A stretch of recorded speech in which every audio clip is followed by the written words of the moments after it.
around here, the number one thing NFL coaches do not want is drama. Yeah, and we're talking about major drama with Bill Belichick and Tom Brady's guy, who is the first guy he hugs when he comes off the field. And I believe this is going to drive a wedge between that team. I think look out this weekend against Buffalo, and certainly in the playoffs, it's going to be a problem. Yeah, to answer the question, I don't think they're a lock to represent the AFC. I think they're the favorite. I don't think they're a lock. But more touching on that point with the guru or the caretaker, however you want to look at it. When it comes to outside sources or outside trainers or specialists, let's call them, and they start impeding on a conditioning coach, strength and conditioning coach territory, trainer's territory, that becomes problematic. I was in a situation where in Minnesota, a guy by the name of Dr. Josh Sandell, very influential, he's an ortho. He has a practice outside of the facility. He works with a ton of guys across the league. And a lot of the guys were on our days off, and throughout the week, we're going over there, we're getting treatment, we're getting rehabbed by Dr. Josh, as he's known. The training staff finds out about this, and it's almost as though you don't really want to say, well, Dr. Josh, why do you have this? Or Dr. Josh, you don't even want to bring his name up. It's like it's cheating on them, right? Exactly. I mean, that's how they treat it. Exactly. Trainers take that very seriously. Yes. What the Vikings ended up doing, instead of fighting it, because so many players were going over there, they brought him on board. They brought him in-house. Now they can manage him. Exactly. They can micromanage him in a sense to where they have an eye on who we're sending to you, who you should be working with, versus who we want you to work with and who we want to work with solely. So with this being a locker room divide, this is huge. And you know why it's huge? Because normally you wouldn't have made this move during the season. You could do it after the season. For Bill Belichick to feel like, no, it stops right now, we're done with it, you can't be here, tells you, because you don't want to upset Tom Brady. He's playing well, MVP type season. You're winning football games, right? You got the top seed in the AFC, all this other stuff one of the up there with Pittsburgh, right? Yeah. You don't want to upset the apple cart over some guru caretaker. So for him to feel like he had to do something with this guy now during the season tells you it's a problem. Nah, I'm with you. I think this is big. Look, I do have the Patriots as a favorite. I think you totally understated how well Tom Brady's playing. He's gonna be the MVP. No, he's not. It's a weak year for MVP. By default, he's tied for second in the league in passer rating. 28 TDs, 7 interceptions. You act like Carson Wentz was falling apart. If Carson Wentz was still playing, would he be the MVP? No, Wentz would be the MVP, but he's the greatest quarterback of all time. He's had great seasons. Okay, he's not a top 5. Maybe it's his 6th or 7th, whatever, but that's good enough. But this is an issue. There's no doubt about it. And I think the reason they couldn't do what Minnesota did, and they obviously has an office in the building and all that. They tried, apparently. He's so different, though. He's this alternative medicine guy. You know what I mean? His advice is so different from what the traditional strength and conditioning coaches are giving him that's what the problem is. And this report said that he badmouthed Belichick That's what I'm saying. to the players. I don't even know. I don't care how tight you are with Tom Brady. I don't know how in the world you could go in there and badmouth Belichick to these players. That's like bad-mouthing Greg Popovich in San Antonio. You cannot do that. If he did that, if that's true, that is a huge problem. So that could work. These coaches, and Greg, you know this, they're control freaks. They like to control every single thing. That's why Nick Saban did not work in the NFL. He tried to come in and control the players. They're like, dude, I'm a millionaire, okay? Don't tell me what to do. And now you got 20 guys in the locker room. Remember, Julian Edelman out for the season. Dante Hightower out for the season. They're clients of this spiritual guru that works with Brady. And you got to just wonder, how much during the week is this consuming the team? You're trying to game plan for Buffalo off this lucky win over Pittsburgh. And now you got, whoa, I can't work with my trainer?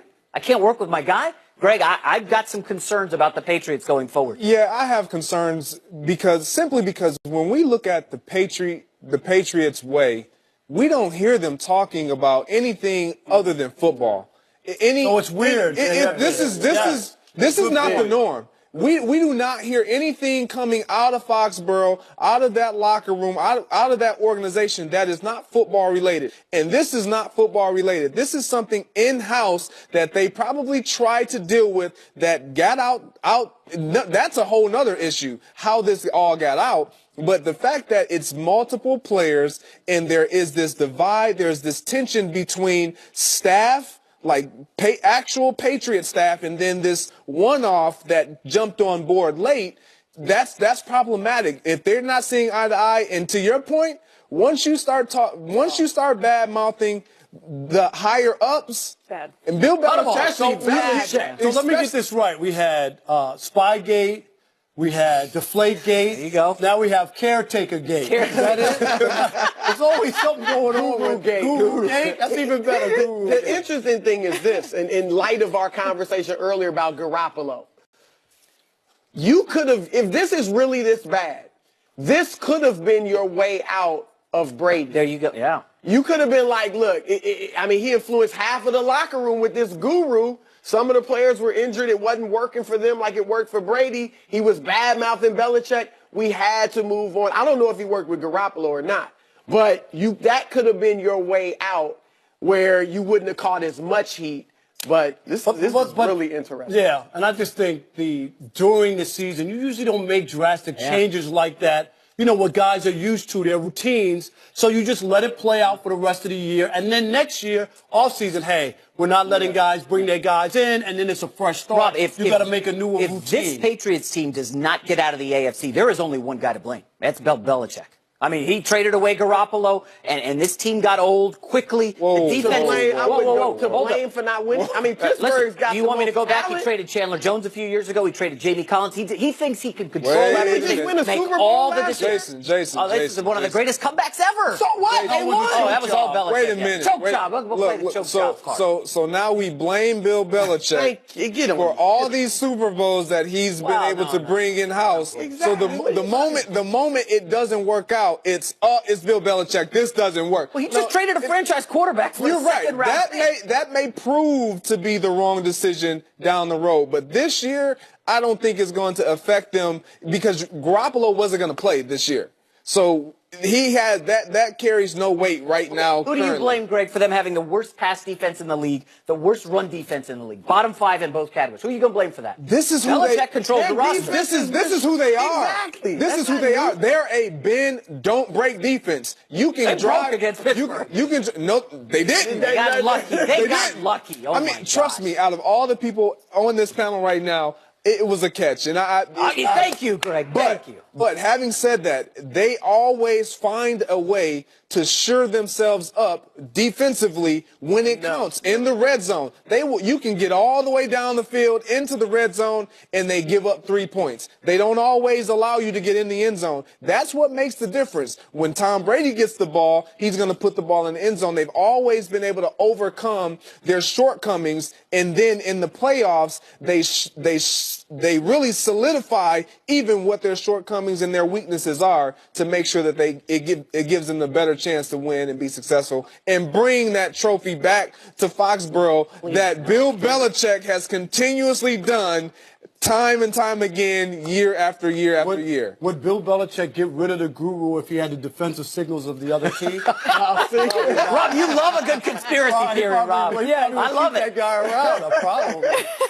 Are you tight with the guru or something? Yeah, we're friends, actually. Yeah, I got his visiting number. with I'm as close Belichick? with the guru as you are with LeVar Ball. As I I know is. you and LeVar Ball. We are have tight. his number because You I guys need to are get ball. his Christmas gift. Yeah, we'll get a spiritual guru thing going on. No, I do not. No idea. I was going to say, wow.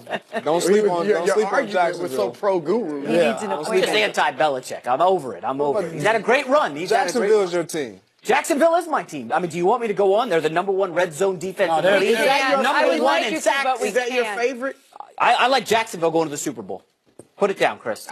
You like that? I'm not going Fight, I like the fight. team. I'm picking New England, but look, But I like Jacksonville's Jacksonville. good. They They got are a shot. good. They got a shot. Jason, thank you so much for coming Thank you for aboard. having me, Holly. You survived this panel. We loved you. Barely. Some good stuff. Once you good. made that Don't- Bill don't Belichick put is the to tie blame. on. Yeah. Don't put a tie on, Skip. See if I can find one.